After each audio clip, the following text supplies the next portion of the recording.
What's up? Good morning, guys. Feels like it's been a long time. I took like one day off, and feels like it's been forever, like a week or something.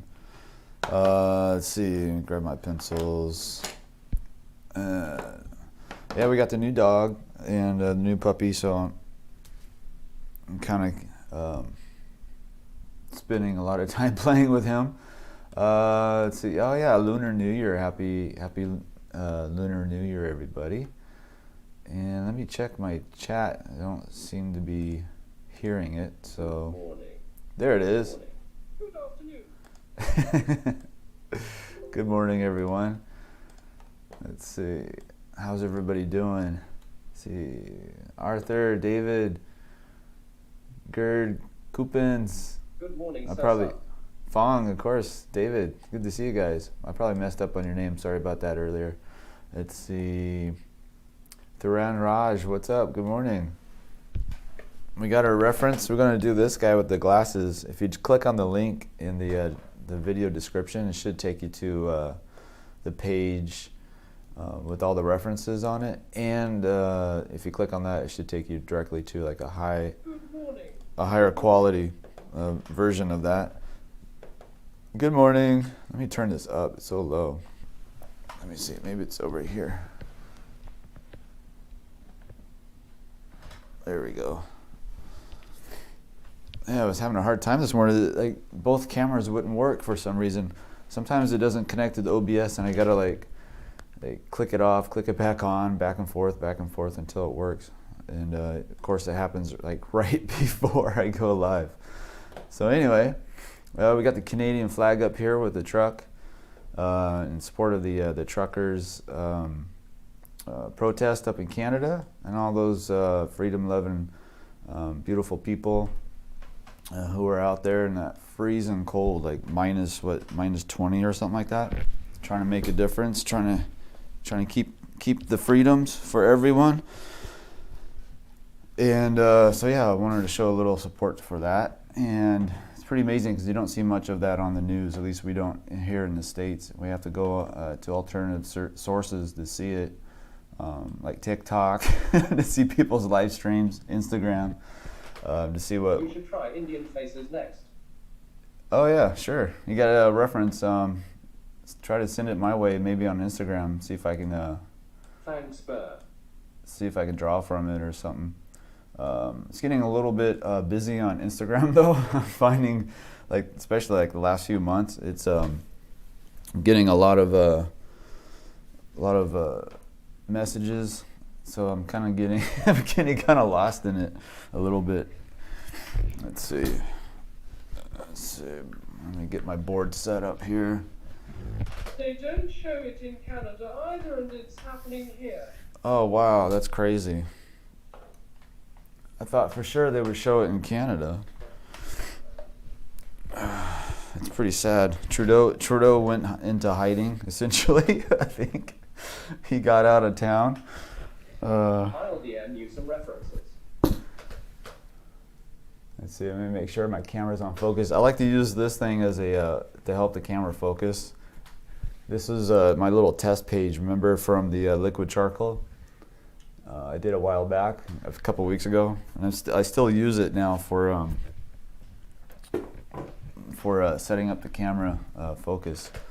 Let me get my glasses on. I got my coffee, got my glasses, I got you guys over my shoulder. I'm all set. Oh, cool. You're going to DM me. Okay, I'll try to look for it today or after the stream, actually, and see if I can dig through it.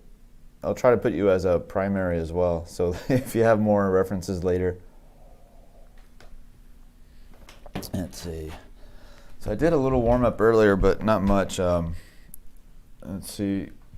I was playing with my little puppy, Koa, and he really likes his rug a little too much. He ran into the room, and right away he started circling, and then he started to poop.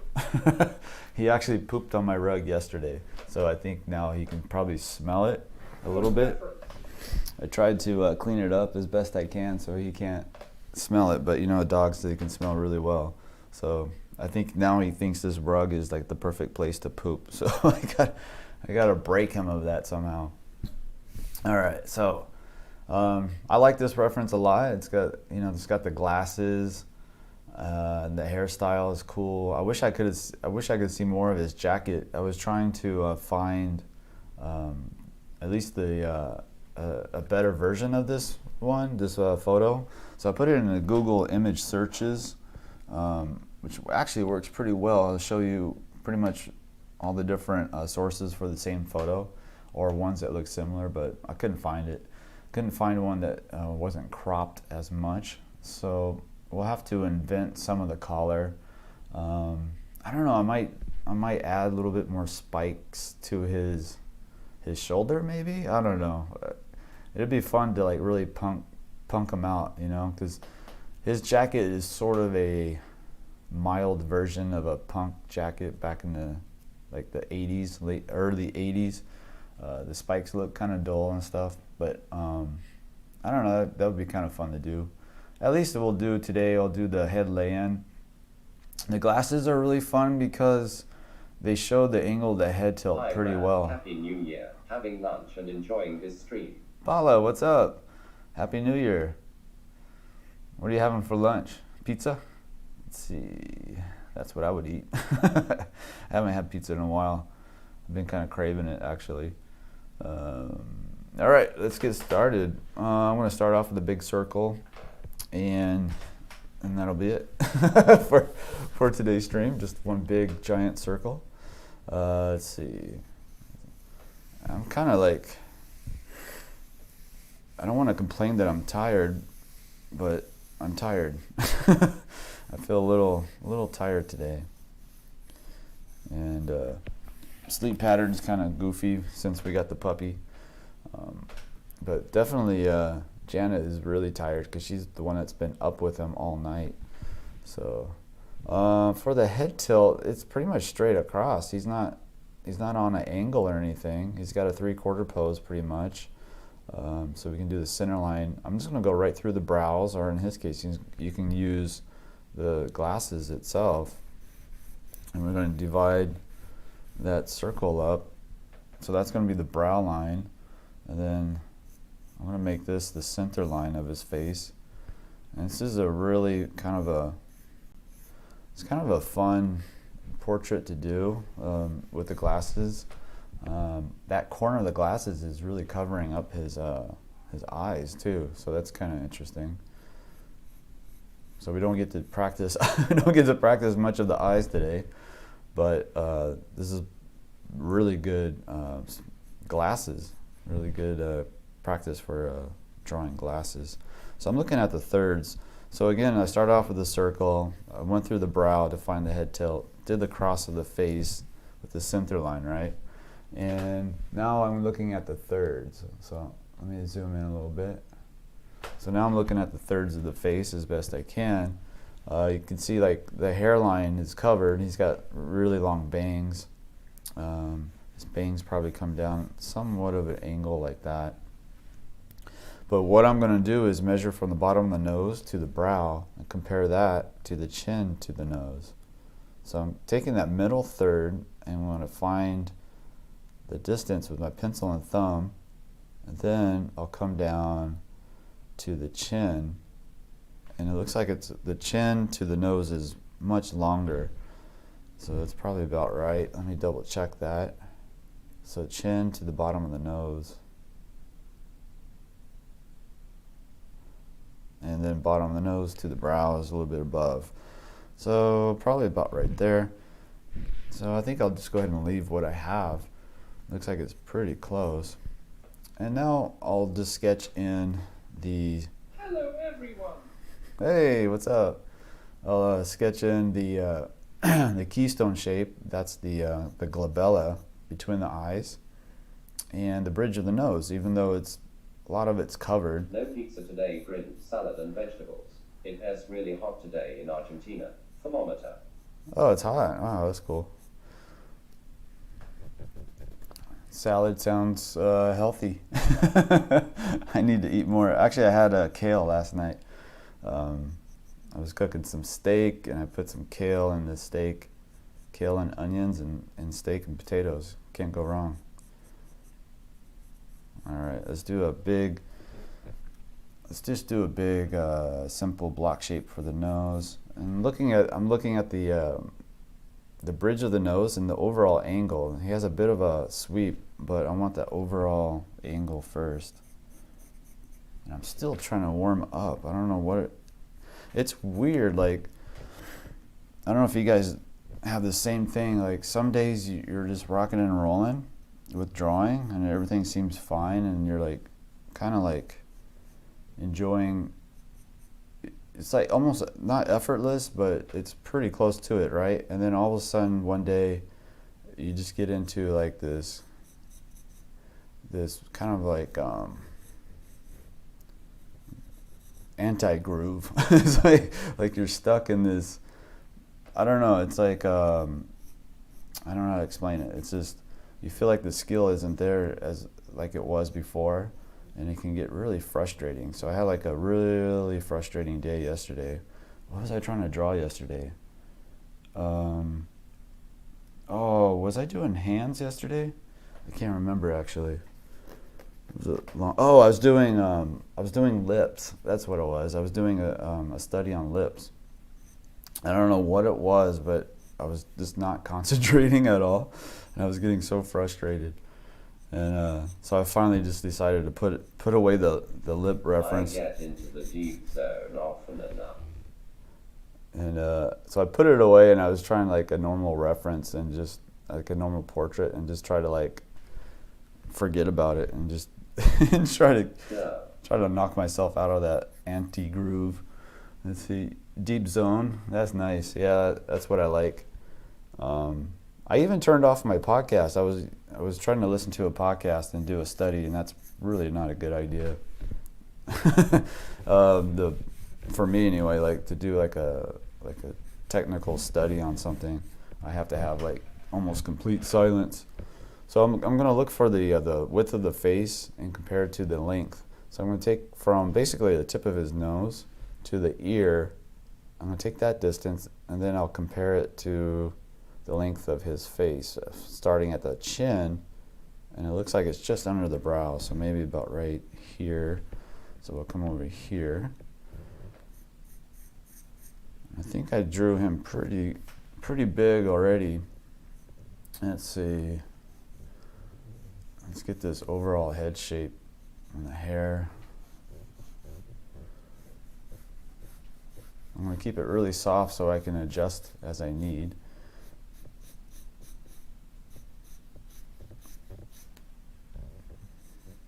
And we got the side plane of the head. That's the temporal ridge. And we come down to the lateral. So you get this nice side plane coming all the way down to the chin.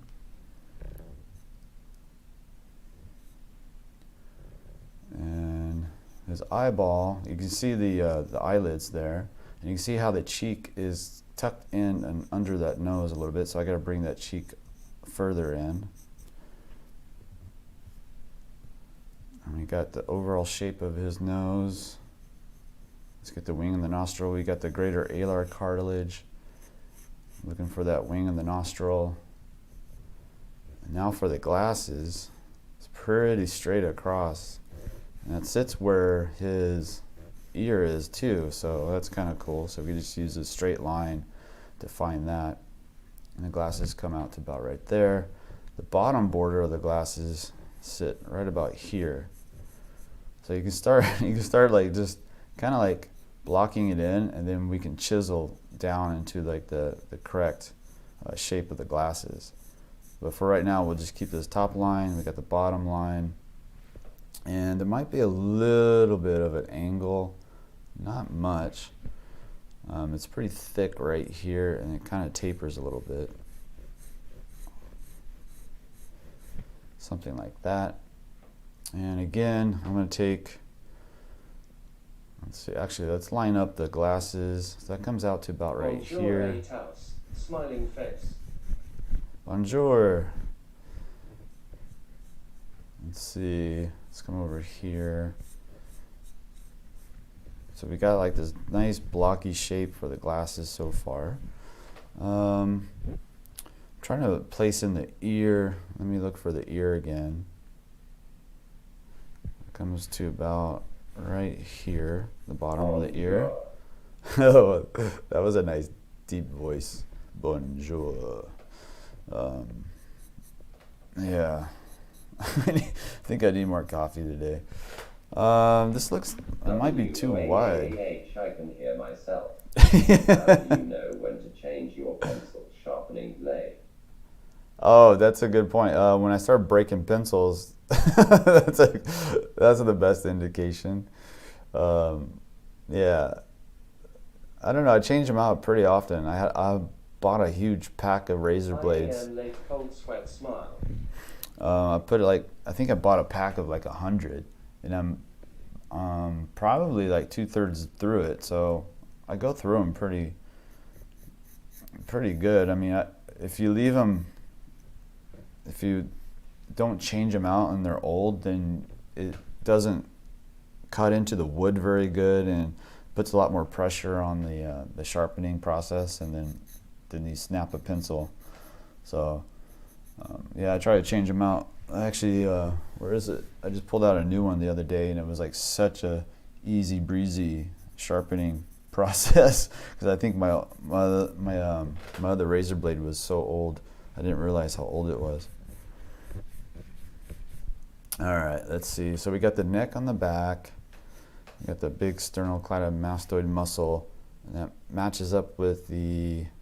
I'm trying to locate the sternum using my pencil as a vertical line, and it's going to come up between the eye and the ear somewhere. So it's probably like right about here. Yeah, his collar is cut off. Unfortunately, I wish it wasn't, but I wish I could see the full thing. So I was taking a measurement from the jawline to the sternum, and then I compared it to the length of the face. And so you'll see me using a lot of comparative measuring, and I'm basically trying to find how things relate to each other. So like I was trying to find the pit of the neck in relationship to the jawline. So I found that length, and then I used the bottom of the chin and the nose as a reference point, and it came somewhere in between, somewhere in this nostril area. So that's the distance. And so that's what I do. I do that a lot, and also angles. I look for angles of the jaw. So I can do that right now just to double check my work. So I find the angle with my pencil, then I bring it down to the page, and then let's do it for the bottom jaw. So that's, and usually I look for the overall angles, and then I'll adjust as I need. So I'm just trying to get into what they call the ballpark, like you're trying to get close to the thing at first, and then you can make your adjustments. And this is really cool because you can see this mouth cylinder right here, and this whole area is, some people refer to it as like a tin can or a can of tuna. So it's kind of like a cylinder, basically. Like if we can see at the top of it, it'd be something like that. And this is where your teeth sit, and this represents the maxilla bone of the skull, and then the lips will wrap around it. So it's a good idea to kind of think about the mouth as a cylinder, and you can see it really well on him as his upper lip comes out and goes past that far side cheek, and then comes down. And looking for the corner of the mouth in relationship to the nose, it looks like it might be about right here. And we can just come in and do a very light sketch at first. And then we have the 𝔻𝕠𝕒𝕒𝕒 as a reference point. That's that little indentation above the lips. And I believe the Greek word, the word 𝔻𝕠𝕒𝕒, the word origin means love potion. And I'm not really sure why they called it that, like this 𝔻𝕠𝕒𝕒 right here. I know this is the Cupid's bow, the top portion of the lips, and that's kind of interesting. That maybe they have something to do with each other. Like, you got the love potion and Cupid's bow, and Cupid shoots people with the arrow, make them fall in love. So I don't know. It's just kind of interesting how these anatomy names and their word origin, like where those words come from. It's pretty fascinating. It's almost like a little history lesson sometimes. So let's come over here. And then the bottom lip, he has a really full bottom lip. And it looks like the bottom lip might come out beyond the upper lip a little bit. I'm not sure, it's really close. I guess I can tell I'm hesitant today. My hand is really, it's not taking like full strokes. Like it's not confident. And I can tell my hand isn't confident today. Isn't that weird? It's like, it's so strange how it really does feel like somebody else's hand sometimes, and it's like, man, this doesn't feel right. So I don't know what's going on, but we'll just keep drawing and see what happens. So strange. It's like a lack of sleep or something, or distraction, I don't know. Let's see, let's come over here, let's bring his nose out just a little bit further. Bring that down. Sometimes you see that little corner of the far side cheek come in. Definitely need to shorten up his jawline. So let's work on that real quick. Actually, let's redo the lips too. Let's see, let's bring that down further.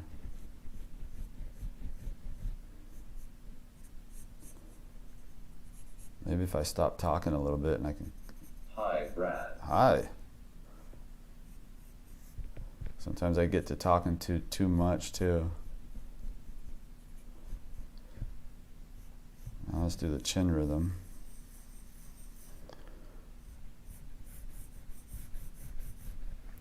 I really like that jawline, how his, like you have the back, the ramus of the mandible that comes back down here from the ear, and then it comes in a little bit and then flares back out again when we get down into the chin. That's pretty cool looking. It gives like the corner of the jaw is like really flared out.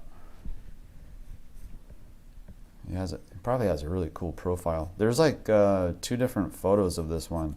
2 different, it's like same model but different references. And I drew one before a long time ago, and I think it's the one where he's looking down. And I did that one in Vine Charcoal. Maybe we should do that next time. Because that Vine Charcoal is really fun. It's hard to control, but it lets you kind of have to be pretty confident when you're using it. But it's really fun. It kind of like just takes off, and you go like 0 to 60 pretty quick. Let's do a little shadow mapping on that chin. Okay. So I had his chin quite long earlier on the start off. Sounds great. Let's bring the collar down. Let's work on the collar, the jacket. Man, I really wish I could see the full jacket, the full shape, but that's okay. I might make his collar a V shape. I think that would look pretty cool. Like the inside shirt and then the jacket kind of running off of that. And looking for the collar in relationship to the mouth.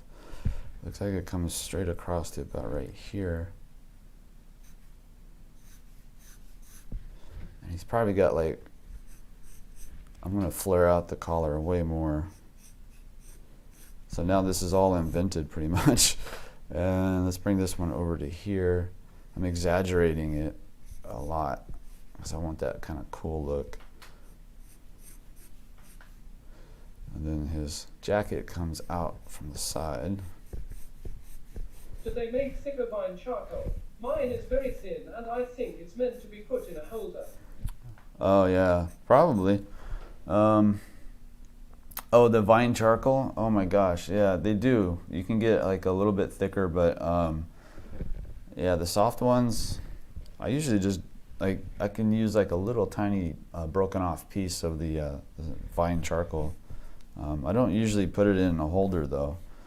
Just you know, between my fingers. It's not like, yeah, for me, I use the vine charcoal kind of like to fill in that single tonal mass, like after I do the lay-in, and then I'll come in and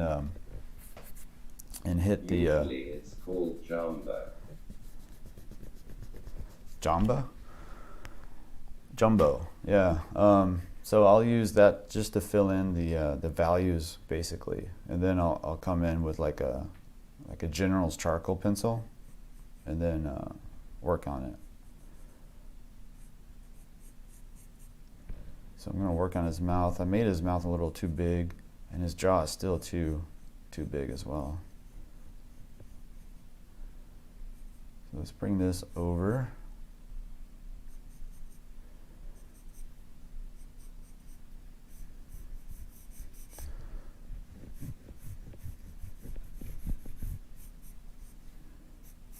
Make my adjustments.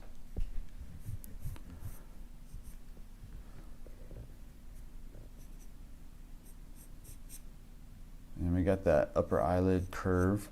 It's really cool. And you can kind of see, I can guesstimate pretty much where the eye is. And then on this side, looking for the inside corner. It's right about there. We'll come in and sketch in these glasses too. Hello, good morning. Watch me do my what day is this? This Wednesday? My Wednesday struggle. So weird, like some days it's like it just comes out so smooth, and other days it's like wonky. So today is a wonky day. And that's just the way it is. You just sort of have to go along with it. It's just the way it is. Let's see, let's put this ear in. Yeah, let's see, let's come over here. It has a pretty cool shaped ear. Comes up and over those glasses. Let's see. It's so strange. It's like, I really feel like this is somebody else's hand right now. Good evening from Tamil Nadu. Hi. How you doing?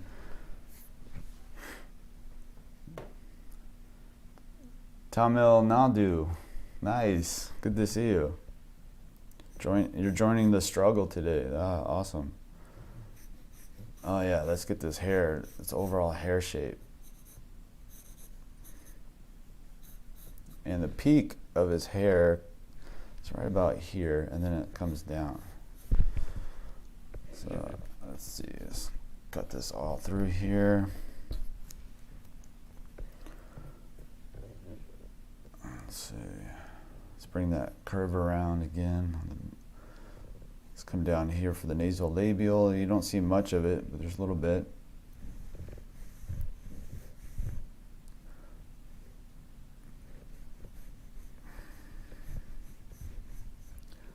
Some nice rhythms of the column of the mouth coming over and up. I'm just trying to lock everything in. I don't think the glasses are, I think that's probably going to be the easier part. So the frame on this side comes up, comes over, it can come down, and then around. You can see the far side frame coming in.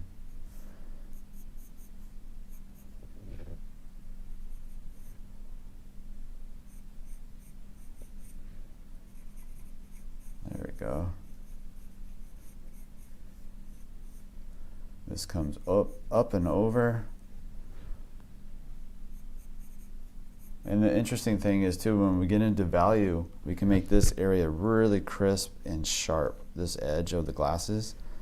And that's because it's right on the corner of the face. So if you think about the head being inside of a box, and this was the corner. So let's say we had our box, right?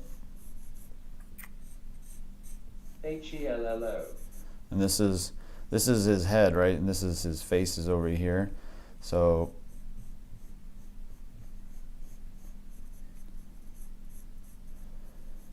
maybe his ear is right about here. So we have the center line, we have these glasses that come across. So his glasses are sitting pretty close to that corner of the box. So that's furthest towards the viewer. So that's the part that is closest to us. So I'm gonna make this really sharp edge when I get into the values, and that's gonna help make this look more three-dimensional. And this one will probably just fall into the background a little bit. If I put value in the back, this will be a little bit softer, and you'll still see it, but it won't be as clear as we'll have on this corner, because it's right on this corner of the box. So a lot of times if you're doing line drawing, you know how you make the lines that are closest to you a little bit darker? Same concept, so we'll use that as well.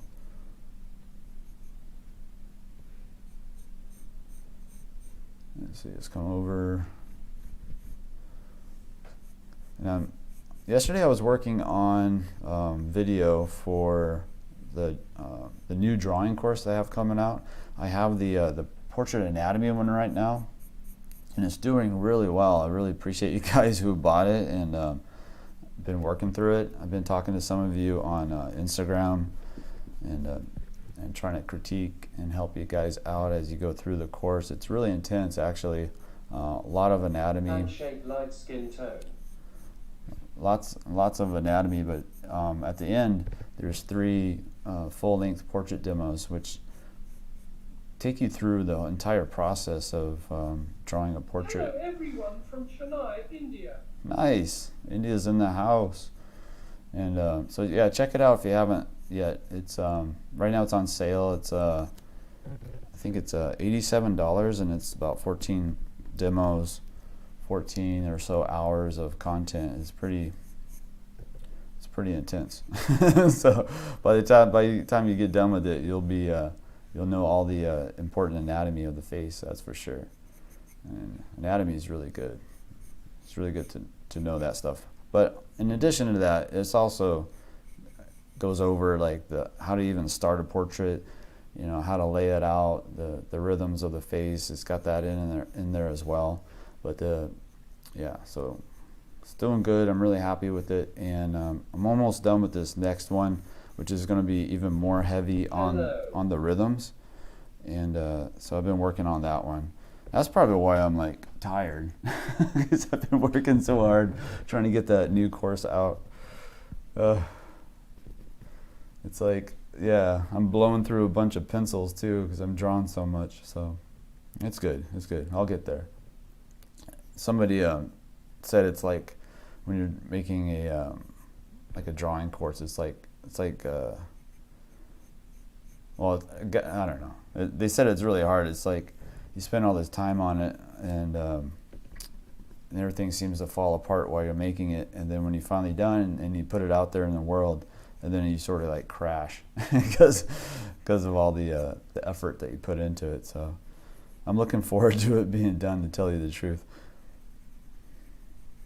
I really like doing live streams on a regular basis, though. This is like my favorite thing to do. But yeah, I just gotta pull back off of the live stream a little bit, and give myself a couple of days here and there during the week to work on the final videos. I want to do planes of the head as well, and I'm working on that for the course. I think I might add it to the course. I'm not sure. I'm trying to decide, because the course right now is like really heavy on the Reilly rhythms of the face, which is really important. And I've been getting a lot of people asking me to do that over the last few years, and I finally did. I shot it all. Everything about the Reilly rhythms of the face is done. I just need to finish that portion of the planes of the head. But then I'm starting to second guess myself, thinking maybe I should just do the planes on a separate, because it's such a on a separate course or something, because the planes of the head is pretty intense. Like, depending on how detailed you go with the planes of the head, it can be like thousands of different little nuances and little plane changes in the face, and everybody's different too, so you get like different types. You might not see certain plane changes in one guy versus the other guy, so it can get pretty confusing. So I'm trying to like kind of look for the overall big plane changes. Planes of the head is helpful for painting forms. That is true, definitely, and for values as well, when you're doing drawings. So like we have like the big side plane of the head, this temporal ridge, and that shows like, so we have the front and then the side. Live or recorded?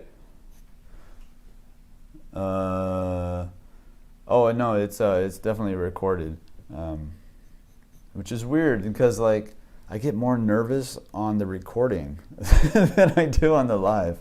I get nervous on live too, but I think I'm so used to being live that on the recording I'm like, I get a little like stage fright. It's really strange because I can always, with the recording, you just you can cut and edit and stuff, so it doesn't make sense why I would be more nervous on a recording.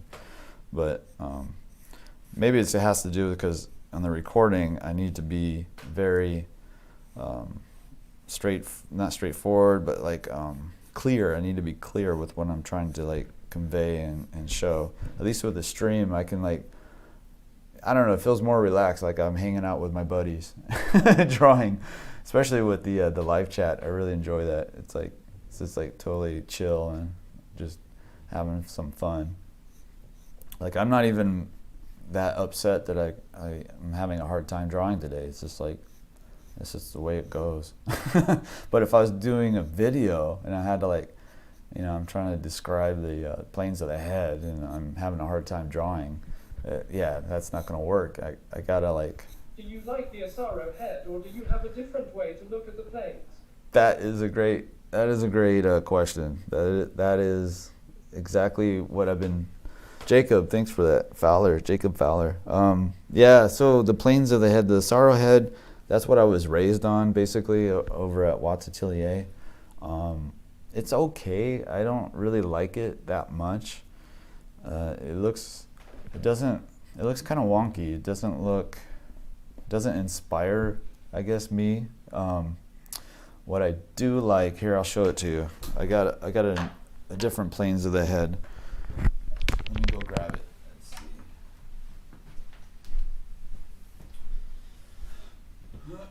It's over here, and it's this is a rough form.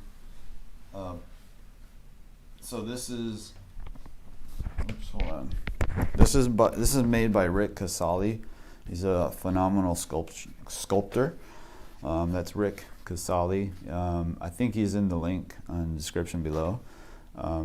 So I like this one a lot more because it looks cool, for one. Like, it just overall, it just looks looks pretty rad, right?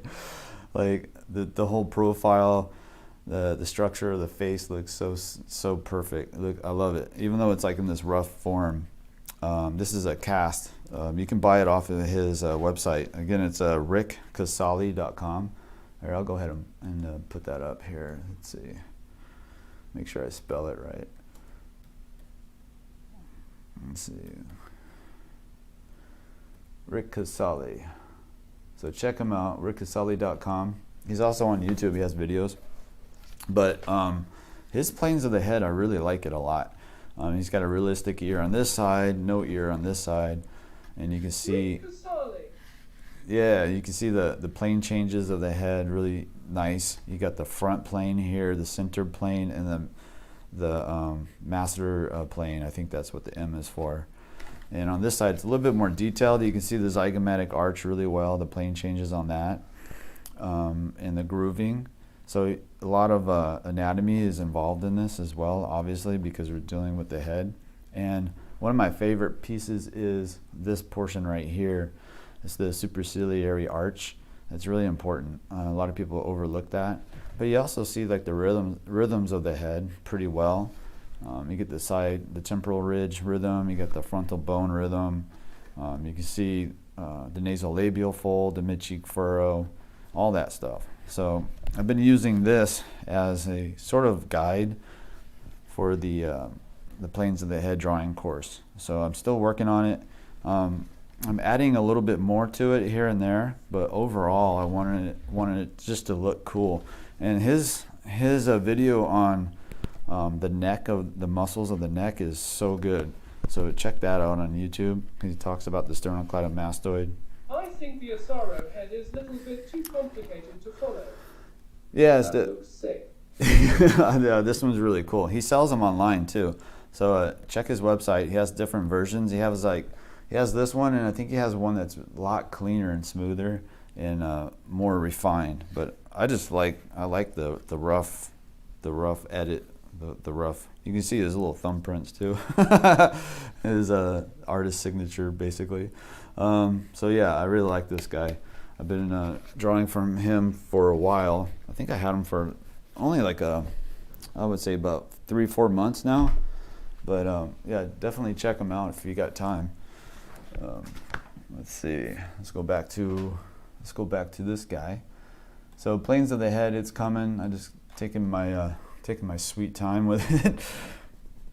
And like I said, it's like I've done so many sketches of the planes of the head over the years, and depending on how detailed you get, it can be overwhelming, yeah, for sure. So I'm looking for the big overall kind of universal shapes. So that's what I'm trying to focus on when I'm going to make the video. So I literally have a pile of papers in my closet that I was drawing the planes of the head on, and running through different versions, and just like basically just like, oh, I don't like that one, and I just throw it in the closet, like wad it up, throw it over there. So the little puppy was playing with all that paper earlier, but yeah, that's probably why I'm super frustrated drawing right now, because yeah, I've been trying to draw planes of the head and trying to like not just draw it, but like think about how to explain the process and everything, and I'm just trying to get the dialogue down. So that's probably what's going on. I'm feeling a little worn out from that, but yeah, I'm enjoying the puppy though. Little Koa. I think he's sleeping with Jana over there. Jana's probably hard at work on the computer, and the little puppy's probably sleeping next to her. But he's a little ball of energy. He goes 0 to 60 like crazy. Like he'll knock out, like full on just fall asleep wherever he's at, and then when he wakes up, it's like go time. We took him. Hello, Bradwyn. Hey, what's up? What's up, hunk? Good to see you. Let's see. So like, yeah, the planes of the face, it's pretty fascinating, and it's really helpful. Like that, whoever said that earlier about painting, it's essential for painting like the planes of the head and stuff. What I like I said, I artistically grew up on the Asaro head, right? And I don't want to knock it, but I'm just looking for something a little bit more inspiring, I guess. But Thanks, yeah. I will check him out. I like the eyes on the Asaro head, but overall it is really complicated to study. That's true. Yeah, the eyes. Yeah, you're right. The eyes are beautiful. It's just like, I don't know. The width of it feels weird. It's just something about it. It just, I don't know. But there's so many more kinds of planes of the head that are coming out now. People are making different models, and they look a lot better, I think. The cool thing about the Asaro head is that it follows along with the Reilly rhythms pretty well, but I think most, I don't know, I think most do anyway. The Reilly rhythms. Mr. Da Vinci Jr. What was I going to say? The Reilly rhythms pretty much just follow along with the anatomy anyway. So if you get like a good sculptor like Rick Casali, you're going to see those rhythms really well already. And I don't know, he probably studied the Reilly rhythms. I'm not really sure. I would make the guess that he did. But yeah, check him out. He's really cool. Really good teacher. I think he's, I'm not sure. He might be in New York, or I know he's on the East Coast somewhere. I'm not quite sure where. I want to take his class. That's like one of my, that'd be so awesome. Take like a workshop or something. So I want to do some sculpture myself, and I haven't done any in a while. And that was, when I did it, it wasn't like through a class. It was just trying to teach myself, kind of the thing. And I'm wondering if having the drawing knowledge now would help a lot, or not. I don't know. It may or may not. I don't know how that correlates. I don't know if drawing, if somebody who is good at drawing will be able to do portrait sculpting well or not. I don't know. What do you guys think? Anybody here like go from one to the other with any issues or anything? Because yeah, I'm kind of curious.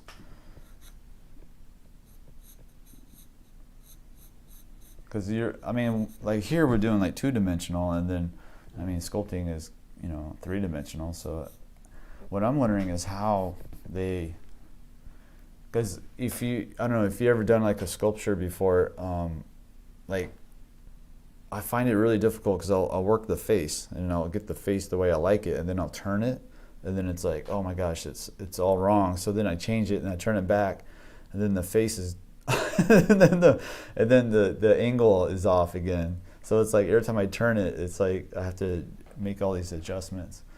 And at least with like a 2-dimensional drawing, it just stays there. It doesn't, you can't rotate it, It's like, but in 3 dimensions, it just, that part seems really hard. So I don't know how that's going to play out.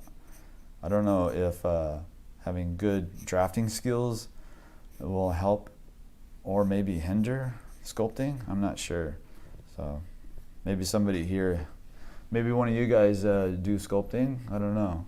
What's it like going from drawing to sculpting? Is that transition like a pain in the butt? It must be. At least I know some anatomy, right? So that's good. And I love Rick Casali's videos, because he's pretty heavy. That brush will make you a pro sculptor, even if you can or can't draw. It is fantastic for beginners. I found looking for rhythms really helped me with drawing. If you were to draw something you never draw, some animal for example, would you be looking for rhythms to guide you? Oh, 100%. Yeah, absolutely. Hey Hork, what's up? That is very true. Even when I'm drawing like landscape and buildings and things like that, I still look for rhythms. Yeah, definitely. That helps a lot. Let's see, let's bring this hairline. It's gonna be a really soft hairline. But yeah, I look for rhythms everywhere, especially after learning the rhythms of the face. And really it's just like trying to find how things connect. So if there's like another building over here, like this is the building, this is the building, and maybe there's like this weird tree over here. So I would just look for not just angles, or not just rhythms, but also angles between the things. And maybe there's like a stack. I don't know, I'm trying to make something up, but there'll be like these rhythms in the tree forms and then in the street and stuff like that. And you can kind of like push it a little bit. And especially with landscape, you can get away with a lot more, so you can like make the rhythms even more pronounced. And basically, I think it's just looking for a cool design. And when we're talking about rhythms of the face, it's more like you're just trying to like build the structure of the face to make it look solid. But when it's like rhythms, and you can find rhythms even in things that aren't made by nature. I understand landscape, but in buildings, wow. Yeah, just everything. It's like just trying to find how everything connects together. And if it doesn't connect all the way, what I like, that's where the design comes in. Then you can make it, you can change it, you can make it connect, and try to push those rhythms and see if it works. Sometimes you can do it too much and then it won't. It just looks contrived. But then you just pull it back a little bit until you find that balance. So it is great to see you streaming today. You are a legend of an artist, my friend. No. I really enjoy your content. I really appreciate it. I don't feel like a legend. I I'm struggling today, that's for sure. But I really appreciate you coming over and hanging out in the chat. I wish we could hang out in person though. That'd be best. Someday, we'll see. I want to get a studio going soon. I don't know. I really want to do like a live. What do you call it? Like hire a model, and then maybe rent a space, and have other artists just come and chip in for the cost of the model and stuff, and just do like a regular thing every week. I don't know. That's how Watts Atelier started, I think. I think that's what Jeff said. Like originally it was just like a place to hang out and draw, and finding other people who wanted to hang out and draw and pay for a model together, because it's so expensive. And then it turned into classes because he's so good. He's so good that people... I think you're a good teacher, Brad. Oh, thanks. I'm trying. Yeah, I try to share the knowledge because it's so important. Yeah, it was really hard in the early days when I was trying to find information on this kind of like drawing, and the internet wasn't, I mean, social media wasn't even around at that point, and we had the internet, but videos were not very clear. They're hard to find. YouTube just started. I mean, we're talking like early 2000s, I think, when I was like first trying to find information. And yeah, it was just really hard. So I always wanted to like share the knowledge as I was learning it. And so I don't know, I probably took it to a little extreme because I didn't expect to be making videos and selling like a drawing course and stuff like that. You are right, Ryan. In few years, I'll be telling my kids, kiddos, I chatted with Brad Jones before his art got in Luba, and they won't believe me. Hello from Norway. I'm not speak English, but I see what you do. Thumbs up, medium light skin tone. Oh, thanks. Norway. What's up, Norway? I really appreciate it. You guys are really sweet. You're making me feel better now. Oh gosh. Yeah, there's when I was first looking at like an online name for like the YouTube channel, I was just going to use Brad Jones because my full name is Bradwynn Jones. My dad named me Bradwyn, but my mom didn't like it, so she changed it on the birth certificate. She made the Wynn part my middle name. Originally it was supposed to be my full name, right? But she changed it, and so my first name is Brad, middle name is Wynn, last name is Jones. But anyway, so when I was first making the YouTube channel, I was trying to use my name, Brad Jones, but it was already taken throughout, like all over too. And it was like, so I was looking up who was Brad Jones, and it was an artist. There was a how do you say it? Like there was like a collaborative group of women artists who created the persona Brad Jones to show their work, like a collaborative work, and it was to mock the white male dominance of the art world. I think that's how they put it. The white male dominant hierarchy of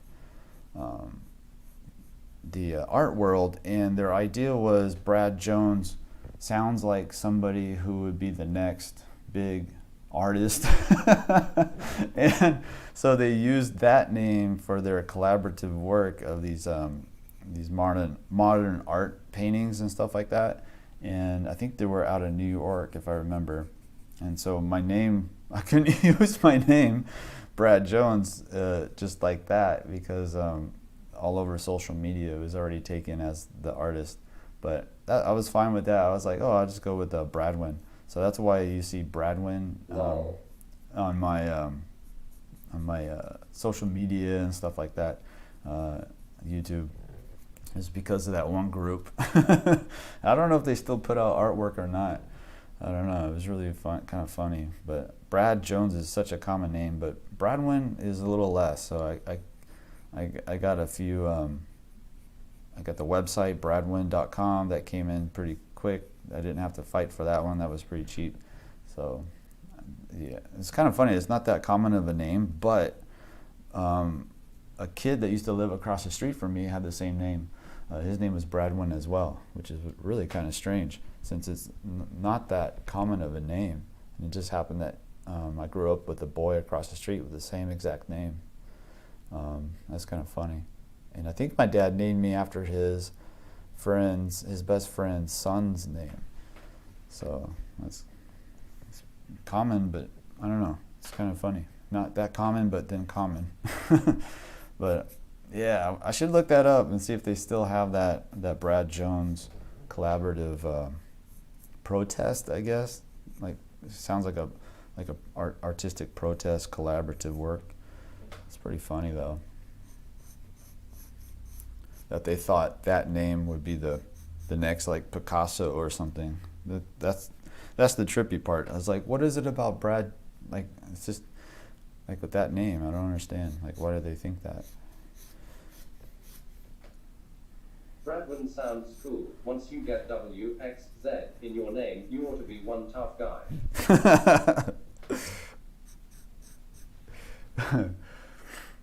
Yeah, once you get the WXZ. Yeah, I don't have a Z, huh? Just the W and Y, WYNN. Yeah, I see people misspell it. They usually just put like one N, which is fine, or an I instead of a Y. It's a weird name. I think it's Welsh, right? Yeah. I heard that it means sunny valley, like a broad, sunny valley. I'm not sure if that's true or not, but that's what I was told. I'm gonna map in this overall neck muscle. You can see this far side, kind of the sternal head of the big neck muscle. Can I ask how shape design in portrait drawing? How to shape design? Yeah, so a lot of times I'll bounce between like the line work. So they have what's called the CSI. I don't know if you've probably seen that before. So you have a C curve, you have a S curve, and then you have straights. So I'll use that a lot to like design the shadow shapes essentially. So like let's say we come in here, this is a C curve right here. It's kind of stretched out, it's like that. So that's the C curve. Let's look for an S curve. So you can see a rhythm for an S curve. When I first started this portrait, you can see this really elongated S curve right here, running along the side. And then straights. So what happens a lot of times, if I feel like the area has a lot of curves in it, and then I'll come in and put a couple of straights to kind of like design that overall shape of the portrait features. So maybe like right here would be a nice solid straight, and then we go into a C curve, and then you can see like another S curve here, or just maybe break up that S curve into like little areas of straight, right? It just depends. It changes the shape, or it changes the feeling of the portrait depending on the line work a little bit. So if it's all curvy like the C and the S, and then you put little straights in there, that really help a lot. Especially if it's like a masculine kind of like not masculine. It's like if you put more straights, it feels like more structural. Malaysia, you were amazing. Hi Malaysia, what's up? Your voice, the voice they gave you on this thing is so like, what do you call it? Subdued. Appreciate you coming. So you can use a combination of those CSI lines to design shape, and also I do a lot of designing of the cast shadows. So let's see. Let me get this, if I can draw it up here. Maybe I'm trying to think of a good a good representation. So let's say you had a cylinder like this, kind of a tall cylinder. This is going to represent the neck, but right now we're just thinking of it as like a cylinder, okay? So this happens with the portrait, like on the neck a lot with the head. And let's say on top of this cylinder we have a really big ball. That's going to be like the cranium.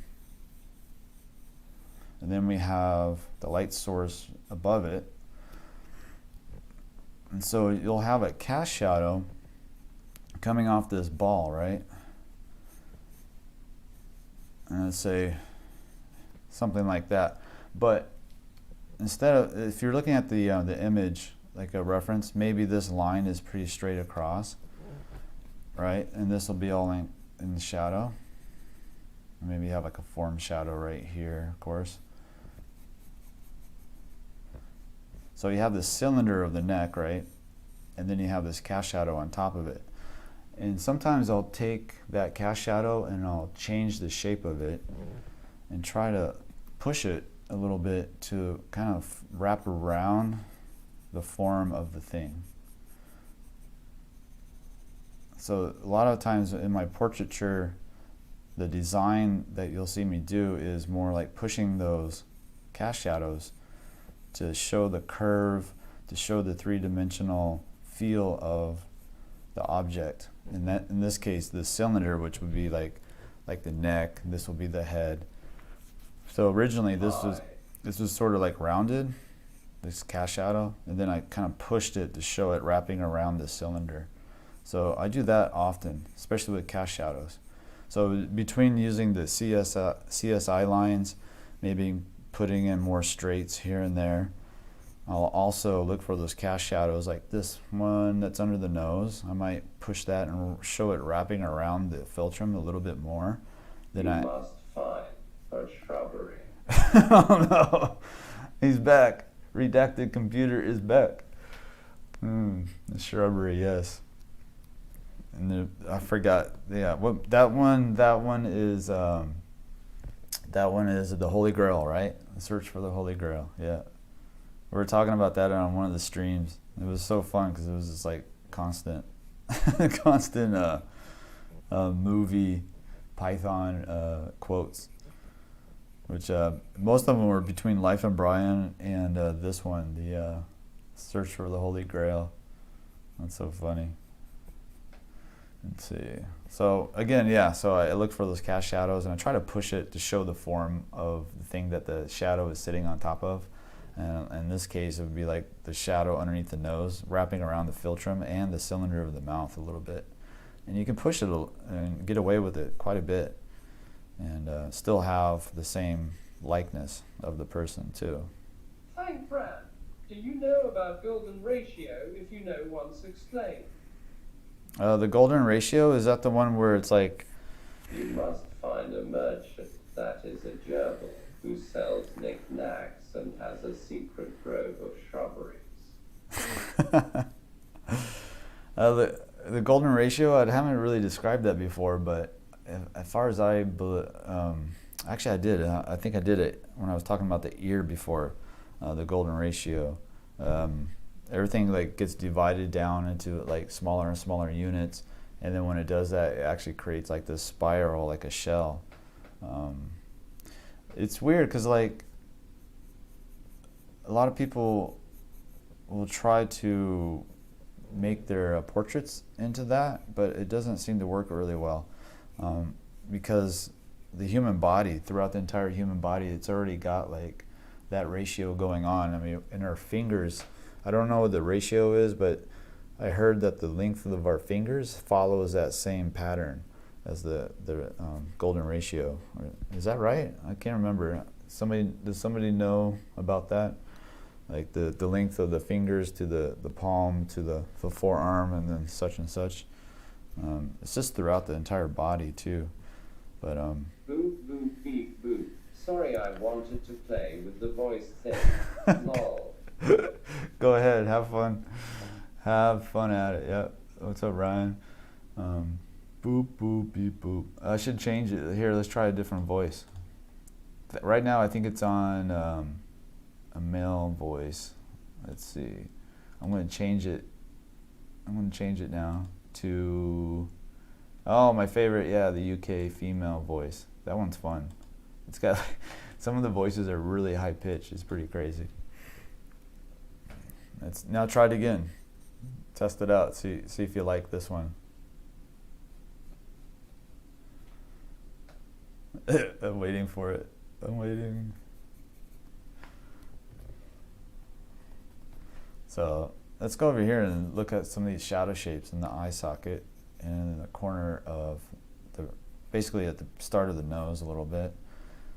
The robot from Hitchhiker's Guide to the Galaxy is a depressed robot. Yeah. In 2 meters, turn left. I wonder if they have share. Oh, that would be cool. That would be really rad. They should do like famous people. I should try to find another one. I'll try to find like a different chat reader and see if there's like different apps with different voices. This one's pretty fun, but yeah, maybe they have like different, like, can you imagine like Samuel L. Jackson? And that'd be even better if he like translated, like changed what you said into a more rough, more rough version, a lot more cursing. That'd be so fun.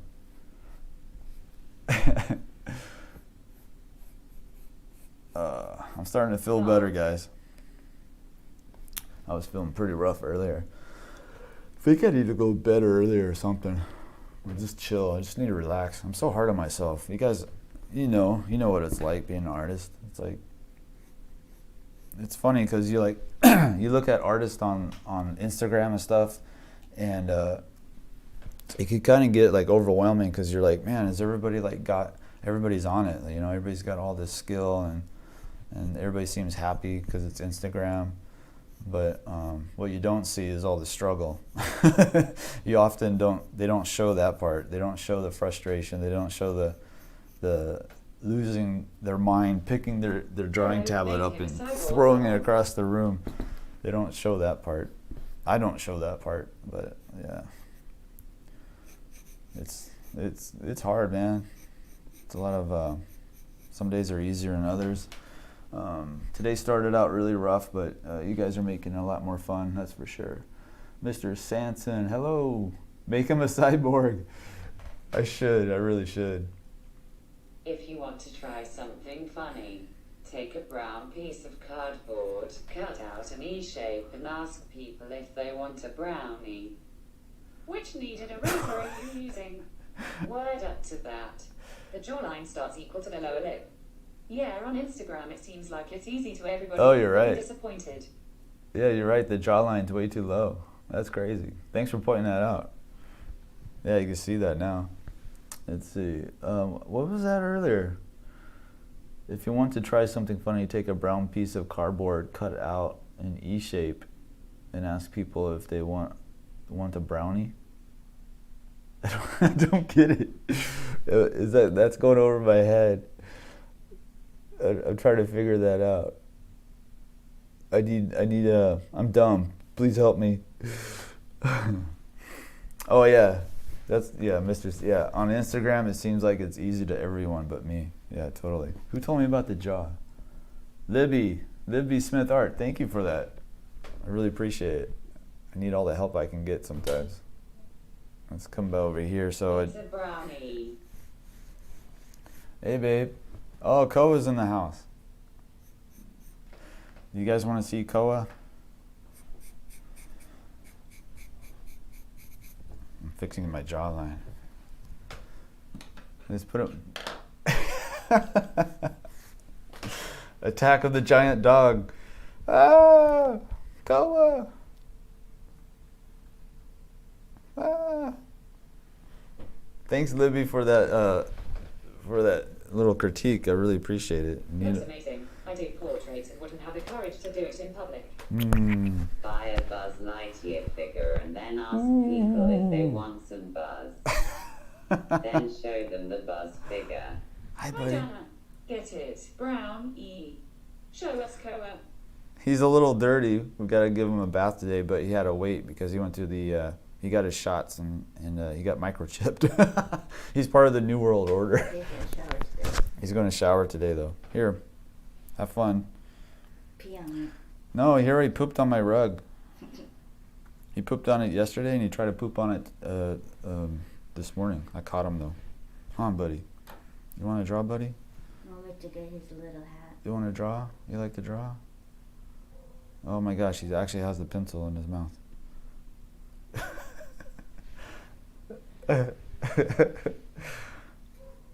Drawing. Gently scratch his neck and Look, back. I'm not doing it. He's doing it. He lies it. He's- OMG, too cute. He's drawing. No matter how much other artists tell us about the struggle, it still looks easy to them. Not me disappointed, lol. That's cute. Hey, can I have my pencil back? I'll take a picture. Can I have my pencil back? How come he's sitting on top of the microphone now? He's putting his hind feet up on my chest. Nice. All right. Daddy's got to go to work. Daddy's got to go to work. Daddy's got to go to work. Hi, guys. Hi. How do you do it? Sapena. Sapena. I don't know. I don't even know the word. Look, he made marks all over it with a pencil. Oh my God, The dog wants to shade it. he's a genius. Use the squeaker toy. Yeah. Actually, How old is he? he's 9 weeks. 9 weeks old, and he loves Paper. yeah, he loves my paper. my my bad drawings that I throw on the floor. Loves paper. Anything crinkly. Anything crinkly, he goes crazy over. Oh, thanks, Libby. I really appreciate that. That was like a really good indication. So I took a straight, like a horizontal line straight from the bottom lip, and that's about where the jaw, the gonial angle changes. The gonial angle is like if you have your ear over here. Thank you very much for your amazing videos. You teach us how to draw. Regards from France. Slightly smiling face, folded hands. So you have like Now you have a puppy, you can do a portrait of smiley face. yeah. So you have like your ear, and then you have the back side of the jaw, which is typically the ramus, and then the bottom of the mandible. So what Libby was saying was the corner was lined up with the bottom of the lip. So taking that kind of horizontal line straight across, and different features. Put your hand under a blanket and move it around, the dog might chase it. What Jordan Peterson says about us artists. Oh my gosh, yeah. So anyway, that's called the gonial angle. Gonial angle.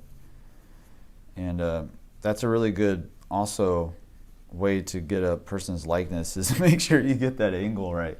So I really appreciate that. Yeah, didn't even see it until they said it. So funny. Oh, what was that about?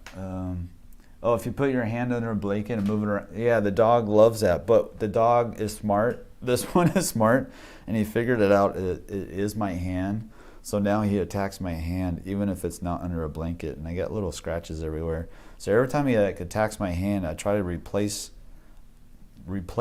his bite with a little toy. So yeah, he's like attacking me all the time now. So I kind of created a bad habit that I'm trying to correct now. Let's see. Oh, Jordan Peterson. Oh, Mr. Sanson. He says a lot of good things about artists. Like, not good as in like, I don't know, like insightful. Like about our personality and what we're doing, and kind of like the importance of having artists and stuff.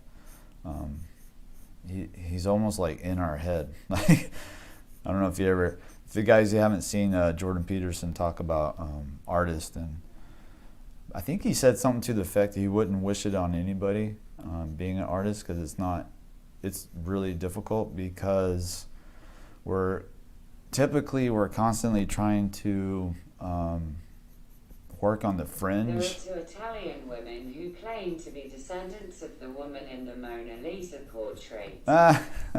Really? That's funny. Were they trying to get like some monetary compensation or something? That's a trip. Or just fame, probably, right? Now I want to see a picture of them. But yeah, Jordan Peterson, he talks about how artists are like, not tortured, but he's kind of like talking about it in that way, because we like to play on the fringe of things. I don't know how to, like, I'm not good with words. He's really good with words. But if you listen to it, you're like, oh, okay, now I understand myself better. So it's kind of interesting. But That angle can be a pain to snag. I am feeling ashamed. Going to go do a portrait too while you draw. Practice, practice. practice, practice. That's right. Oh, the angle can be a pain to, yeah. I'm going Have to you do a tried portrait portraits of of more wrinkled Nice. faces? Oh, I find yeah. they are a challenge, but in hyperrealism, amazing. It's funny because I like doing really old I like doing portraits of older people Because of creativeness. because of the all those rhythms that you can see in the face. Yes, It's watch it almost daily. tortured daily. So yeah, for me it's like a more wrinkled face, more lines. It's a lot more of a joy. Isnt, the name of TGE woman. I think her last name is 𝔸𝕟 or something like that. It was the wife of a rich nobleman or man of Italy. Oh wow, that's crazy. Like, what if I found out that like Sargent painted somebody that was unrelated to That'd be cool. I saw a video of him talking about it yesterday, and he said 70% of people score a 0 out of 8 in creativity, but outsiders always score high, like 7s and 8s. That's weird. He said most people are not creative, which I don't know. I don't know what his definition of creativity is, because I always assumed just everybody was creative, like just being a human being, that you're a creative thing, right? I don't know. He's talking about it yesterday. 70% of the people score is 0 out of 8 in creativity, but outsiders always score high, like 7s and 8s. Huh. Actually, I got to see him talk. Older people are easier to get away with it than the soft-skinned people, hee. Yes, that's the perfect way to put it. It's very true. Especially like a young, like a model, like a female young model, like 20, somewhere in the 20s, where there's like no like wrinkles whatsoever, and everything's so like porcelain. It's so hard. Everything's got to be like right on the money. Let's see. I'll play with the hair shape a little bit. I got this nice rhythm of the cheek right here. I think today I'm just gonna do this lay-in pretty much. I don't think I'm gonna go into value. This is the first time I'm catching your live stream. Oh, nice. Thanks for coming. If different areas of creativity seem to be his standard. Like, I don't know. Like, I don't understand how people can. There's so, like some people are really good at language, like comedians and stuff. That just blows my mind. That's why I like to go to like comedy shows and just see how people can be so creative with language. So it's so many different. There's different ways to be creative. I mean, you can be creative in business too, right? Like you can be like politics, right? You can be creative in politics, like I've been watching House of Cards. That seems pretty creative, like how to destroy somebody's life and get away with it. That seems like a creative endeavor in a way. Like the character Frank Underwood, right? Like he's always he's like the political animal of all time. And yeah, I don't know. It just seems kind of seems creative. I don't know. As bad as it is, it seems creative. I'm gonna change the position of this glass a little bit. Kind of goofed it up, but that's okay. I can get away with it, I think. if you don't see the reference, then I think I can get away with the shape of the glasses.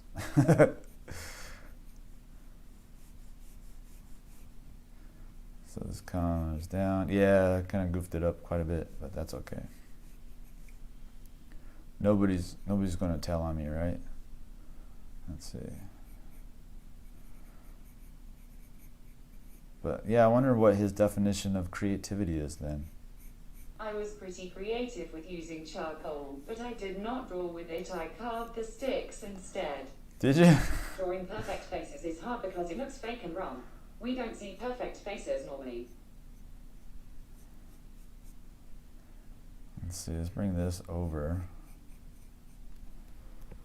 You carved the sticks? That's interesting. Have you ever seen that artist on Instagram? Well, imagine a gang of people. They look intimidating and they aren't violent, but their main characteristic is flash mob dancing and voguing people. Carved them into Chinese dragons and snakes. Whoa, really? Do you have do you post that on Instagram or in social media somewhere? Cause I seen this artist on Instagram, and it was like a pencil like this, right? And then this very tip of it would be like this. Not everyone is creative. I asked my cousin about his dream and his answer, it's so rooted in real life that it shocked me. He was 13 at the time. Very matter of fact, probably, right? Yeah. But yeah, I saw this artist, and he did these figure sculptures using the lead of the pencil, and I'm like, oh my gosh, that's so crazy how small. Is it like that? That's insane. Like little dragons. Ryan. Oh, that's Ryan. Oh, cool. Fong, you asked everyone. Is not everyone is creative. I asked my cousin about his dream, and he answered it so rooted in real life that it shocked me. That's so cool. Yeah, if you got Ryan, if you got pictures of it online, I'd love to see it. Give us a link if you got. This photo is so odd. It's like his face is at different angle to the jawline. Brad, would you ever use an artist's glove in a future video to see how it is on traditional paper? See something that will become a classic in the future, something that was created a few years ago. Would I use a artist glove in a future video to see how it is on traditional paper? You mean And most people I ask what they wanted to do, most of them talk about money. Oh, really? Yeah, that's true. Yeah. Do you need something that will become classic in the future, something that will be created a few years ago? Do you see something that will become a classic in the future, something that was created a few years ago? That's a good question. I have a painting that I bought from Jeff Watts. That was painted in 2008. It's called Sasha. It's of one of their models. I think now she's a ICU nurse or something like that. I was 18 when I carved them. I also carved soapstone. I But- think I might have images of them. Maybe. Oh, cool. Soapstone, that's rad. But yeah, I hope that painting becomes classic because it's freaking beautiful. I have it. I haven't pulled it out from I will the. hit you up if I can find them. Yeah, do it. That'd be cool. I'll show it in the stream sometime. That'd be awesome. Yeah, so his glasses are all off, but that's okay. I'm gonna let it go. Don't tell anybody. It'll be our secret. Let's see. Let's do the eyeball. So you can see that nice tear trough groove. So at least we have something to go by. And that tear trough groove, you can almost see it. It kind of comes through. And when he gets older, that might turn into that mid-cheek furrow. So you get this nice rhythm right here. And then you can see a little bit of the nasal labial as well coming through. But generally, if you put all those rhythm lines in, it'll age the person. So you have to kind of be careful with it. But I like to use that tear trough groove right here to place the eyeball. because the eyeball is going to sit right on that groove. And then of course his eye is hidden behind the glasses, so we kind of need to bring the glasses to a different position than I have it. Which charcoal are you using? I'm going blind and can't see pencils and sketching. Thinking of trying charcoal. What model of Wacom tablet do you have? The pencil I'm using is the Conte Paris 1710B, and yeah, I'm going blind as well, especially the last couple of years. Man, my eyes are getting older, and it's just the way it goes, and it's really What's up, cool? it's kind of a bummer, but yeah, these glasses don't work that great. I just have, I don't know, I think I'm right on the edge of a eye problem. Like, it's not quite there yet, but it's, I don't know. I had my eyes done like years ago, like laser surgery. So when I look far away, it's still pretty clear, but like a few feet away, it's blurry, and it fluctuates too. So it depends on, I don't know. I don't know what it depends on, but it seems to fluctuate. I don't like glasses. Gets in the way. Gets in the way of everything. Actually, I'm going to bring this shadow shape over as well. Let's see, let's bring this over to about right here.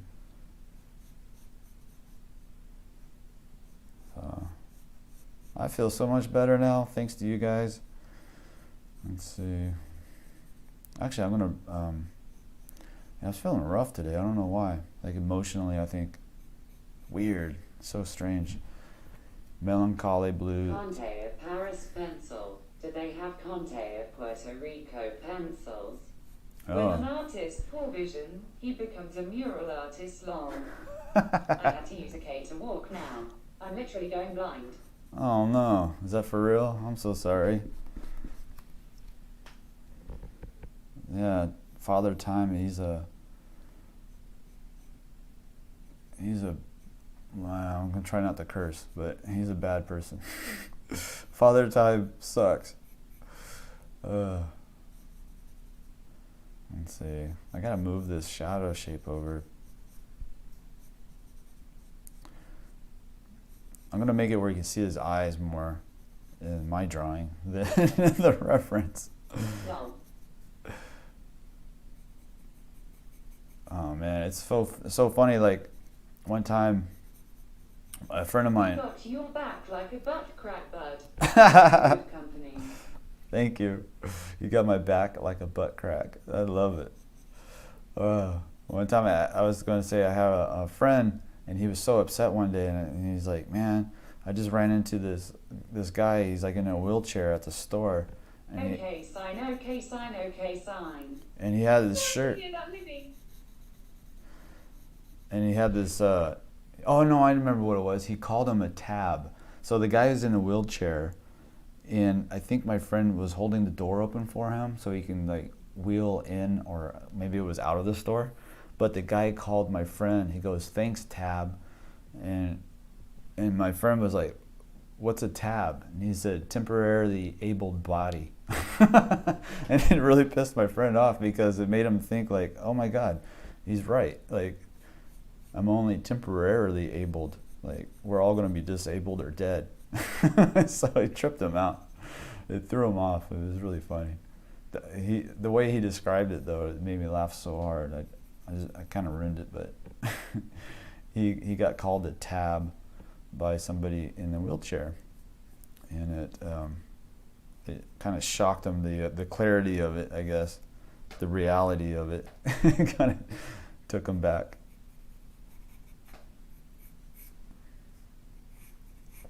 Because we are tabs. I have a rare eye disease. Lost my license at 32. Whoa. Time started early. Kim Young-gi loves drawing glasses. He says it frames the head and makes a perspective for the head clear smiley face. Wow, Libby Smith Art. You have a rare eye disease. Oh, you lost your license at 32? Dang. What kind of art do you do? Let's see. Saman, what's up, Saman? Kim Jong-G loves drawing glasses. He says it frames the head and makes the perspective for the head clearer. It does, yeah, if you do it right. Sometimes they don't. But yeah, you get the head tilt. The glasses are great. You get like, you know, like maybe they got like, in the perspective too, right? So A gerbil with glasses and Adidas running sneakers. Portraits. portraits, nice. Yeah, I like glasses too. I used to hate them, but I don't know, they can be a little bit frustrating still. It's sort of like hats, right? Like you get like those, you know, it depends on the hat. And then, I don't know why I'm drawing a hat. But anyway, yeah. Yeah, I like glasses. Let's see, where am I? I'm so distracted now. If you do it right. But what if you want to do it left? Then just go for it. We're all... Look me up sometime. www.LivySmithStudio@hotmail.com. If you do it right, but what if you want to do it left? I say go for it. Go for it. We need more. What's the best part of living in Austin so far? Less no mandates, I should say. There's no mandates. There's no vaccine mandate. There's still personal freedom. There's still medical freedom to choose what you want for your body, which is really kind of sad to talk about, but Fingers and hands are still the hardest to draw. They call them fingers, but I have never seen them thing. Remember the scene in Spaceballs where they broke the fourth wall? yes, yeah, that's great. Other thing good about Austin, let's see, I really like the people, like just the people I talk to at random, like at Home Depot, talking like about light bulbs, and then it turns into like an hour conversation about this or that, or politics or life. I don't know, it seems like people are willing to talk a little bit more here. They're not as in a hurry. I noticed that. In fact, yeah, I think the food is so good. There's this place called Lucy's Fried Chicken. It is so good. I just can't believe how good it is. I love it. I'll eat it every day if I could. It's not a great idea, but it's really delicious. The food here is just crazy good. I heard the Mexican food Where here. are we now? We're in the now, but when did that pass? I don't Just know. now. Yeah, Spaceballs. I like how he had like the DVD of the movie came out before the movie was done. That was funny. I think even Elon Musk likes Spaceballs. Because didn't he use like the ludicrous speed? I can't say that word, ludicrous speed, for like his cars. So funny. Let's put some value in. It was VHS. It was VHS, yeah. It came out before the movie was done. That's the funniest part. I've heard about the food scene there and nightlife. Yeah, Happy yeah. is a joy. That's true. We all are. The comedy scene is really fun. I really enjoyed that. We went to a couple of shows. Kill Tony. I don't know if you guys heard of that one. I swam in Barton Springs years ago during festival season. Oh, you did? It's always been cool in Austin. Fun town. Barton They use Springs. soft charcoal when shading. We're going to have to go. Ludicrous speed. Entire Spaceball crew guard. Javier, what's up? You swam in Barton Springs years ago? That's so cool. Yeah, I saw it like last week. We went by for the first time and checked it out, and there was people swimming in it, and it was so cold outside. I was like, oh man, that's pretty intense. But yeah, Barton Springs, that's a really nice park. It's a really big park. And it's so weird how everything's like really close together, you know, like downtown is just right there. It's so close. I'm not used to it. I'm used to like California, where it's everything's really far apart. It takes an hour drive to get, you know, somewhere different, somewhere cool. But here in Austin, it's like 10, 15 minutes and you're there. So people are great. I love that. The food is really good. That's good. And the freedoms, the freaking freedoms right now are, they do have some laws that I don't approve of, like I don't like, but this one is a really big one with the mandates. That's affecting everybody. And my entire family is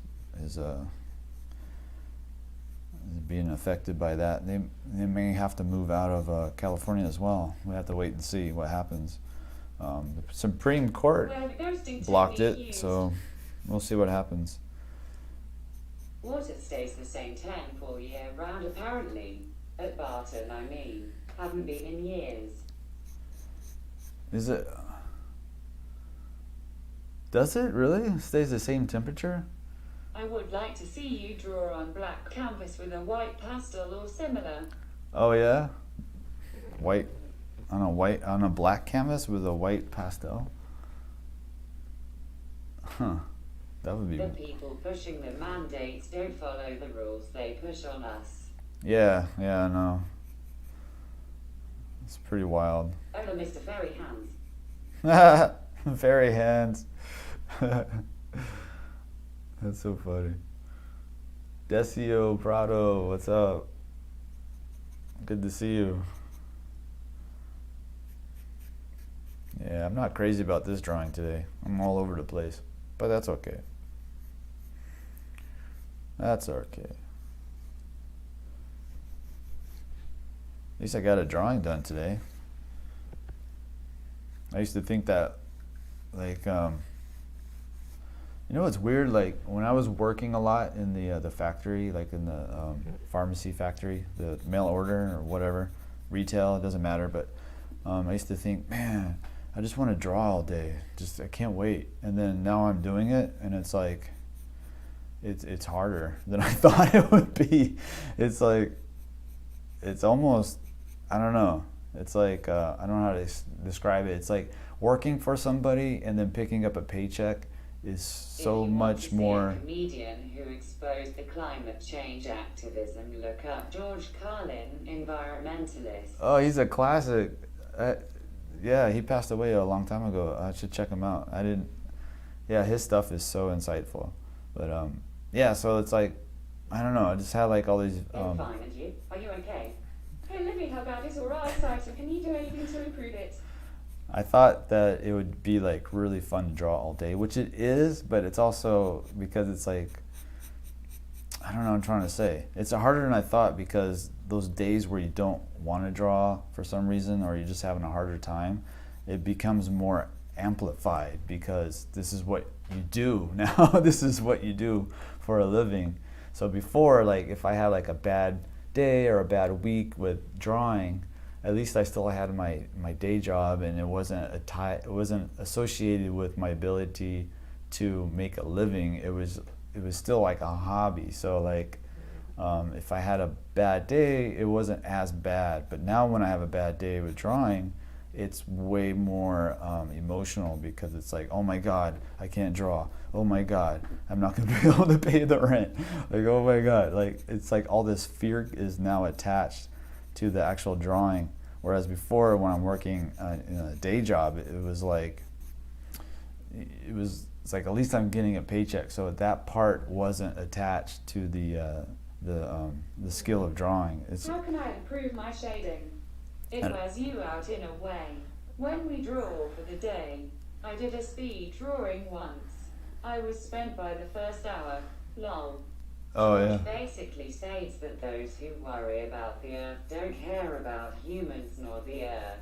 Oh It yeah. also says how the earth has survived far longer than humans have ever existed on the earth. That's funny. That's true. Yeah, he I can't remember the bit exactly, but he was talking about how like Americans have a lot of stuff, and that Have whole. you ever drawn a monkey or a piggy? No, I haven't. I think it would be easy for you, smiley face. I've never drawn a monkey. That's funny. I should do that.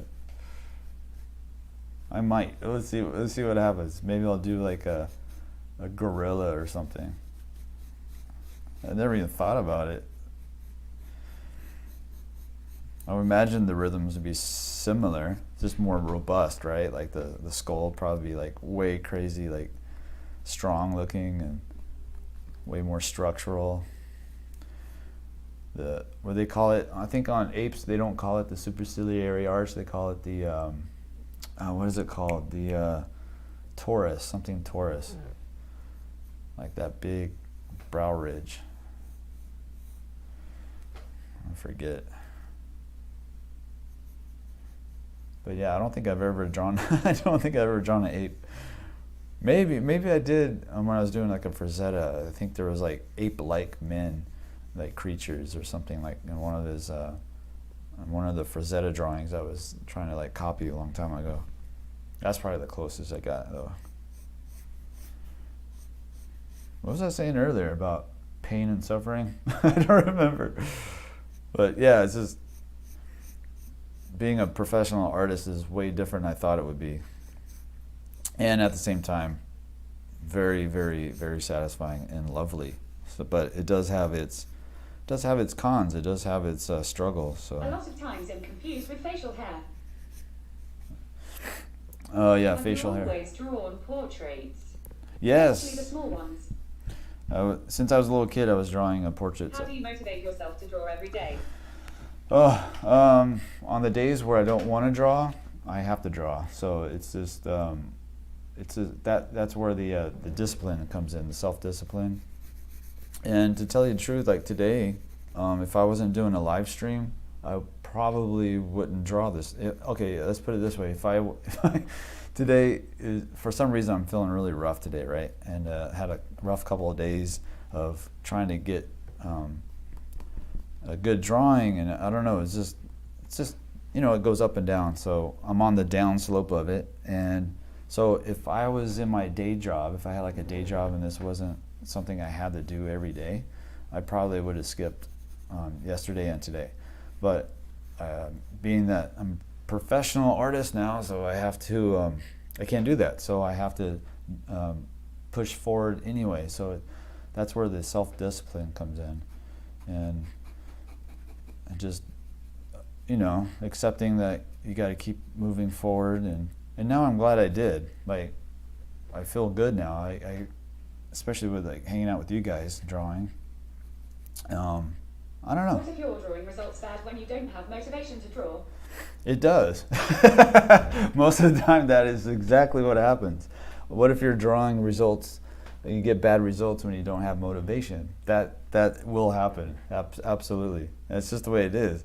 But you might get lucky as well, and something good will come out. So you just keep moving forward is what I always tell myself. If a bad drawing is still better than no drawing, 100%, right? You ever see those like bumper stickers that says a bad day fishing is still better than the best day working? Same thing with drawing. It's like, because you're making all these mistakes and stuff on maybe on this drawing you're doing today, but you're gonna learn from it. So it's really important to keep moving, to keep drawing every day, even though you don't feel like it, even though it's not going well, even though you picked your board up and threw it across the room, or ripped the paper off or something. Take a break, come back, and just keep moving forward. It's so important, because it's weird. Because like I know it's for myself. Maybe it's the same for you. Like if you have like that bad day and you don't draw, and you're waiting for the inspiration, that could be a while before the inspiration comes.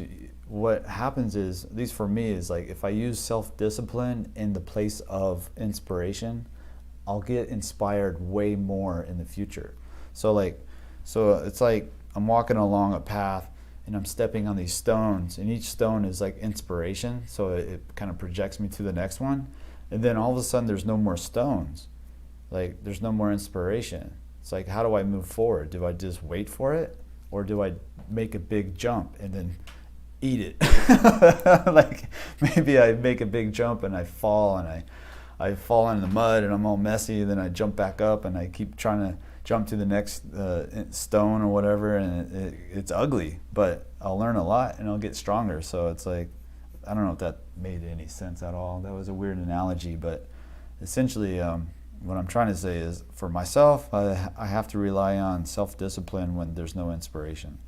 And I really feel like inspiration comes more often from being self-disciplined. So it kind of works together in a way. I feel the same way about graphic design some days. Can't bear to look at the screen for another second, let alone be creative and meet deadlines. Oh, yeah. Say Yeah, I can imagine. Javier Lopez, what's up? New art is born. Throw it across the room and it might land in paint or your copy. Then it becomes a Picasso. There you go. That's one way to do it. I should do that. I should just throw them. I should like have like a wall of like open paint cans and just throw canvases at them. Because everybody throws paint at the canvas. How come they don't throw the canvas at the paint? They should. That's the way you should do it. You should throw the canvas at the paint and see what's up. Ryan, that's how new art is born. Throw it across the room. Yeah, yeah, totally. Javier, you said feel the same about graphic design some days. Can't bear to look at the screen for another second. Oh man, that must be rough. Let alone be creative and meet deadlines. Yeah, I hear that with some friends of mine who are in graphic design. The deadlines. I really learn a lot watching your videos. I did the Biggie portrait while watching you step by step, and it came out awesome. That's great. Thank Right. you. Thank you. 𝔻𝕠𝕒𝕥𝕠𝕦 did the Biggie portrait. That's awesome. That's a really fun one too. The reference is really cool. The upshot and the heavy shadows and stuff, and his face is so round. Yeah, that's awesome. That's cool. I love it. I love hearing people do that. What do you think about NFTs? I haven't done one. I have a few digital drawings that I did like just for fun, because I don't know how to do digital drawing that well. But I was kind of goofing around with it, and I'm wondering if I can turn those into NFTs. But I haven't. It's on my list of things to do, and which means I probably won't get to them. But what do you guys think about it? About the NFTs? Is it like worth the effort to make them? They seem pretty fun. Seem like it'd be fun to make, and if somebody buys it, that'd be pretty rad, right? But I know probably this much, like the tip of my pinky. That's probably about how much I know about it. But I did watch a couple of introductions to it on YouTube. But I definitely need more education.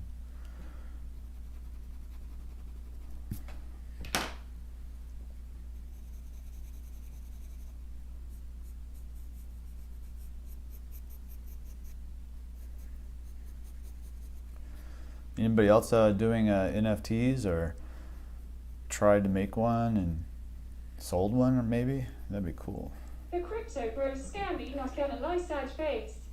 I like the monkey's monkey face.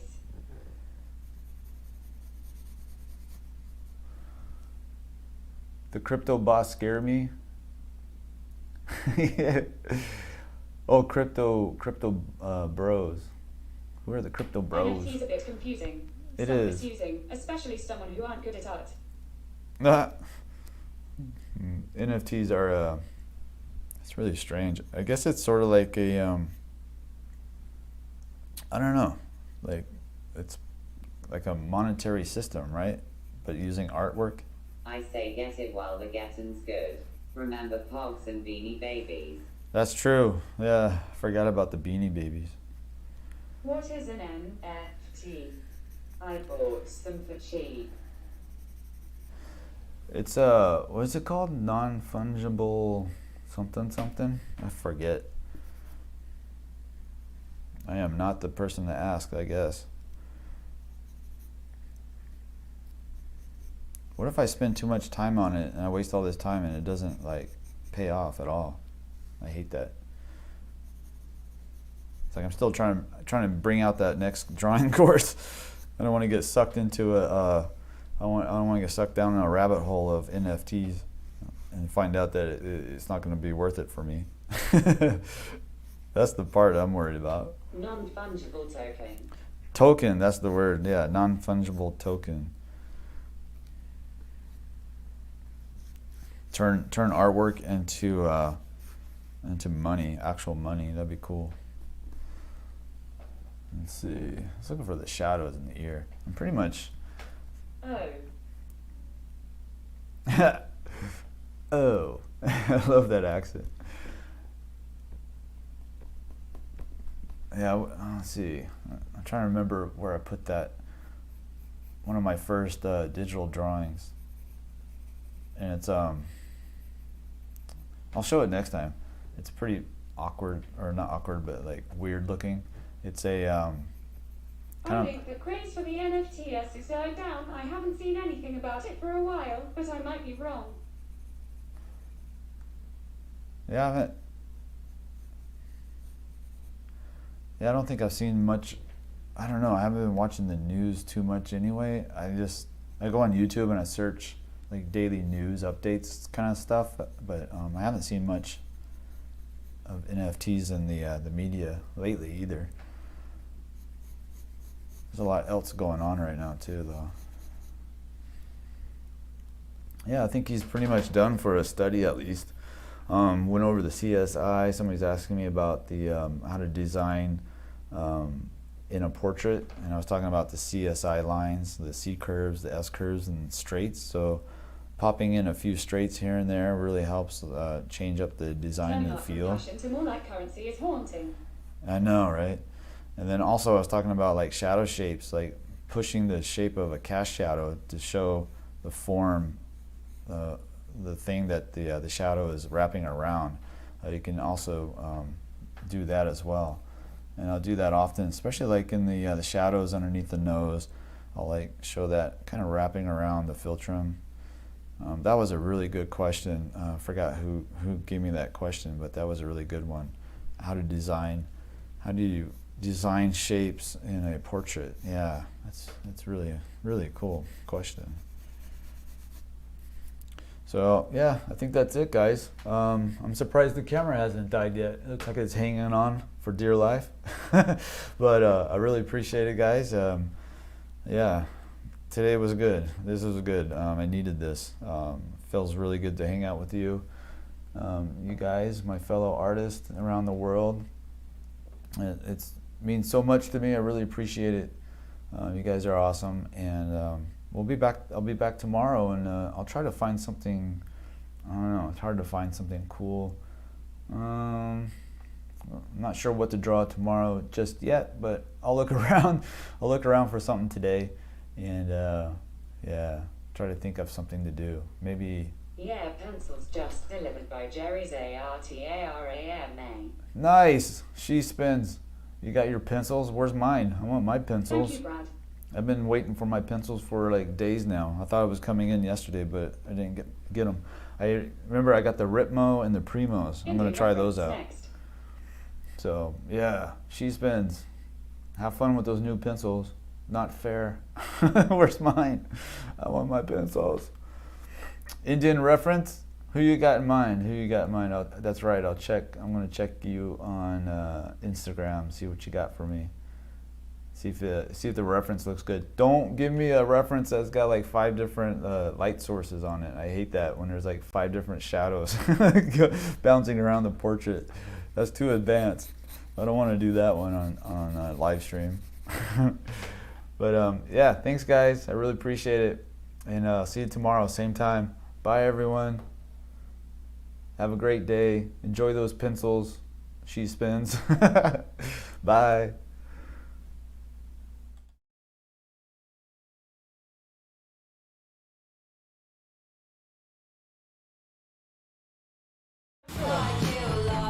Hey, thank you. I really appreciate it. There's like this lag time, so like when I turn off, like all of a sudden everybody says thank you, and I feel bad because I didn't leave it on. So thank you Take Fong. care. Thank For you. the stream. Thank you Bye. Tharon, Raj, Ryan, Saman. Goodbye and thanks. Goodbye.